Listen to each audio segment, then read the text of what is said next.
अफगानिस्तान में तालिबानी राज वापस आने के बाद सबके जहन में एक ही सवाल है कि देश चलाने के लिए पैसे कहां से आएंगे। वैसे तो गरीबी भुखमरी मिटाने के लिए यूनाइटेड नेशन ने कई बड़े देशों से मदद का हाथ मांगा है, लेकिन अब देखना ये होगा कि तालिबान उस मदद को गोले बारूद में इस्तेमाल करता है या अपने देश की भूखी जनता का पेट भरने में।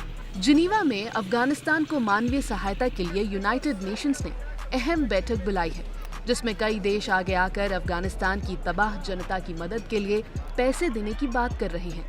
अमेरिका ने अफगानिस्तान को $64 मिलियन देने का ऐलान किया है। जर्मनी भी 100 मिलियन यूरोस यानी करीब 900 करोड़ की मदद देगा। चीन ने पहले ही अफगानिस्तान को 228 करोड़ रुपए देने का ऐलान किया है। वहीं तालिबान सरकार को मान्यता नहीं देने वाले भारत ने एक बार फिर दोहराया कि पड़ोसी होने के नाते अफगानिस्तान के विकास की चिंताओं पर उसकी पूरी नजर है। विदेश मंत्री एस जयशंकर ने कहा, अफगानिस्तान एक महत्वपूर्ण और चुनौतीपूर्ण दौर से गुजर रहा है। एक पड़ोसी होने के नाते हम अफगानिस्तान में विकास की चिंताओं पर पूरी नजर बनाए हुए हैं।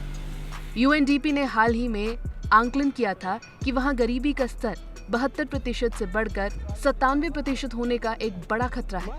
दरअसल तालिबान राज में अफगान लोगों की खस्ता हालत और उन्हें मौत से बदतर जिंदगी से निकालने के लिए संयुक्त राष्ट्र सभी देशों से डोनेशन इकट्ठा कर रहा है। बर्बादी के बाद बदतर हालात झेल रहा अफगानिस्तान सीरिया और यमन बनने की कगार पर खड़ा है। इसलिए अफगानिस्तान के सामने सबसे बड़ा सवाल ये है कि क्या बंदूक और बारूद के दम पर अफगानिस्तान जीतने वाले आतंक की सरकार क्या विदेशों से मिलने वाले फंड का इस्तेमाल गरीबी दूर करने के लिए करेगा या फिर आतंक बोने के लिए। 20 सालों में पहली बार तालिबान के हाथ में अफगानिस्तान की सत्ता तो आ गई है, लेकिन देश चलाने के लिए पैसे नदारद हैं। आलम यह है कि देश में बचे अफगान नागरिकों को 2 वक्त की रोटी देने में तालिबानी सरकार सक्षम नहीं है। बंदूक की खेती करने वाले तालिबानियों को पता ही नहीं है कि रोटी कहां से उगाएं। पहले से ही भुखमरी झेल रहे अफगानिस्तान में तालिबान की एंट्री ने उसकी इकोनॉमी की कमर तोड़ दी है। तालिबान के सत्ता कब्जाने के बाद से लगी रोकों ने अफगानी इकोनॉमी को लगभग जमींदोज कर दिया है। विश्व बैंक ने अफगानिस्तान का अरबों रुपए का भुगतान रोक दिया है। IMF ने भी अगस्त में ऐलान कर दिया था कि वो अफगानिस्तान को उधार नहीं देगा।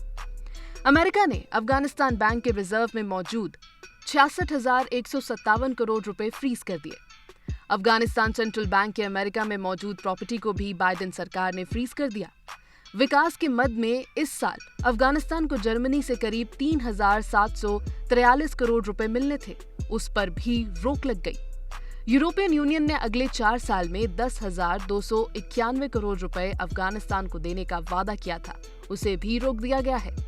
वर्ल्ड बैंक की 30 मार्च 2021 की रिपोर्ट के मुताबिक 2020 में अफगानिस्तान की जीडीपी $19.8 बिलियन थी।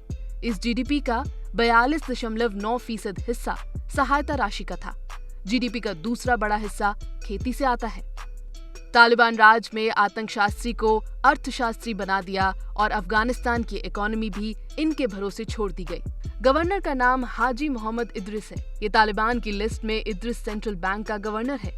तालिबान की आर्थिक गतिविधियों को संभालता था। इसने मदरसे में कुछ साल पढ़ाई की है और अर्थशास्त्र से इसका कोई लेना देना नहीं है।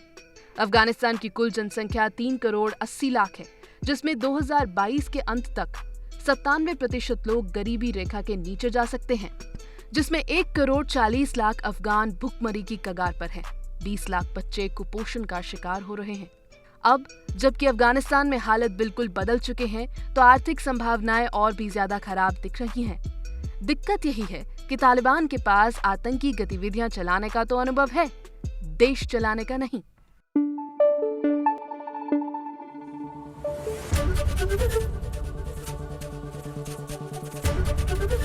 ABP न्यूज आपको रखे आगे।